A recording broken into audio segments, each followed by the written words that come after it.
കൊല്ലത്ത് 44 ഗ്രാം MDMA-യുമായി രണ്ടുപേർ പിടിയിൽ. ആലപ്പുഴ തൃക്കുന്നപ്പുഴ സ്വദേശി സന്തോഷ്, എറണാകുളം മൂവാറ്റുപുഴ സ്വദേശി ഷിയാസ് എന്നിവരാണ് ഓച്ചിറ പോലീസിന്റെ പിടിയിലായത്.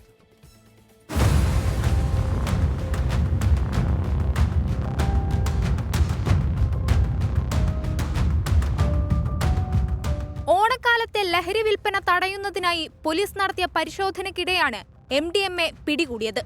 ജില്ലാ പോലീസ് മേധാവിക്ക് ലഭിച്ച രഹസ്യ വിവരത്തിന്റെ അടിസ്ഥാനത്തിൽ കഴിഞ്ഞ ദിവസം രാത്രിയിൽ സന്തോഷിന്റെ ഓച്ചിറയിലുള്ള വീട്ടിൽ നടത്തിയ പരിശോധനയിലാണ് വിൽപ്പനയ്ക്കായി സൂക്ഷിച്ചിരുന്ന 44.54 ഗ്രാം MDMA കണ്ടെടുത്തത്. ഡാൻസാഫും പോലീസ് ടീമും ചേർന്നായിരുന്നു പരിശോധന. ലഹരിമരുന്ന് എത്തിച്ചു നൽകിയ ഷിയാസിനെ സമീപമുള്ള ആഡംബര ഹോട്ടലിൽ നിന്നുമാണ് പിടികൂടിയത്.